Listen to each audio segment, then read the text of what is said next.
Hey everyone, this is EW Landon. I'm here with a video today playing the Grixis Arclight Phoenix deck in Legacy. It uses Buried Alive to put 3 Phoenixes in your deck, which combos pretty nicely with spells, because Phoenix comes back if you play 3 spells, so you can go cantrip or discard spell into Dark Ritual, Buried Alive, and then you are attacking for 9 the turn that you do that, which can be turn 2, or if you have 2 Dark Rituals, you can do it on turn 1. But that almost never happens, so it's not really a turn 1 combo deck by any means, especially because the combo takes between 2 and 3 turns to kill your opponent anyway. So it's not really like Reanimator style combo deck, even though it does kind of feel like a combo deck because you're playing cards like Dark Ritual and Buried Alive, which so it has a combo, but it doesn't really play like so much like a combo deck. Um, the other way that it can win is with Young Pyromancers, and again, those go really well with all these spells that you have. And I've recently put in these delve creatures. My first couple of versions, I started out with the same 75 or close to as White Faces on MTGO. I made a few changes because I didn't want to buy Lilianas, basically, and I didn't really feel like the deck needs Lilianas, although I do think they would be good. Probably Last Hope in the sideboard, and maybe Liliana the Veil in the main would be pretty good. But anyway, I started out with sort of a more budget version because I didn't want to buy them, and had Bedlam Revelers, which were very good against control decks and pretty easy to cast, but not really easy to cast, and not that good against some other decks. And now I'm playing Delve Creatures because they are extremely easy to cast and they are pretty good against everything. They're pretty good against everything, including like Swords to Plowshares decks, because you have so many discard spells, and their Swords to Plowshares are really, really taxed because they need to sword your Arclight Phoenixes, they need to sword your Young Pyromancers. The reason they need to sword your Arclight Phoenixes is because if they terminus them, they're just going to be coming back with another Buried Alive anyway, and that actually turns spells that were dead in your deck, once you've used it, it's pretty much dead, makes them live again. So there's that. Yeah, for like Miracles matchup, I've actually never lost with this deck. I think I'm like 10-0 against the deck, against Miracles with this deck, and I have a really good record against any Blue Fair deck. Delver's probably one of the harder of the Blue Fair decks, just because they can kill you and wasteland you.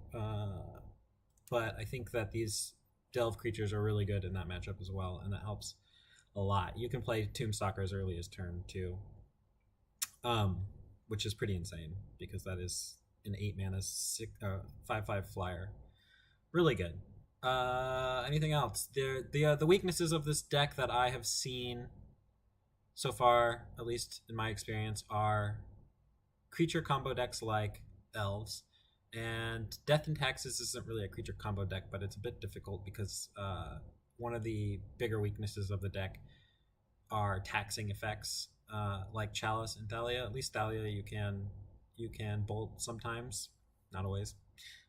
Chalice, on the other hand, you basically need to have the right hand to beat a Chalice game 1, and that correct hand would be like at least 3 lands, a Buried Alive, and not be dead, or sometimes Young Pyromancer, or like a Tombstalker. So yeah, there's some ways to beat it, but it's quite difficult. It stops your combo. It makes a lot of your cards that are already not amazing, such as Dark Ritual, it makes them far worse. It makes them terrible. I guess they're just generic spells at that point. There are a lot of generic spells against Chalice. So that's why I've got 2 Abrades to destroy artifacts, as well as 2 Rakdos Charms that also destroy artifacts. These also can come in against Reanimator because they get rid of their graveyard, which is nice. Those are the 2. You're using these primarily for graveyards and artifacts. So artifact decks, graveyard decks.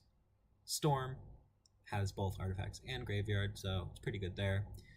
Tormod's Crypt, Reanimator can be difficult, so we've got 2 Surgicals, 2 Rakdos Charms, 1 Tormod's Crypt. That mixes it up a bit, keeps them guessing. All of them are good against the graveyard. Grim Lavamancer for those creature decks that I mentioned, as well as Engineered Plague, pretty much specifically for elves, because that matchup is really difficult. I'm not sure if this card is correct. I think it's probably better than even Liliana the Last Hope is kind of slow against elves, but I'm not even sure it's like amazing in the elves matchup. It's pretty good, but they can just like decay it, and they can also just like play out a 2/2 elf and then natural order it for an Archon or something like that. And then Spell Pierce for combo and control, and Echoing Truth for more for artifacts and for 2020 Merit Lage tokens, and just like Leyline of the Void. Yeah, so you have your answers to Leyline of the Void as well as 2020s there. So that's the deck, and I'm going to be playing it in a league. This will probably be my last league of the season because it's ending in one day, and I have 49 trophies, so if I can get a 5-0 with this deck right now, that would put me in even 50, which would be pretty sweet for my own personal, I don't know. I just played a league with this, and I got 4-1. I lost 2 depths, which is kind of difficult. So anyway, we'll be back for round number 1 here after I join with the deck. All right. See you in a minute.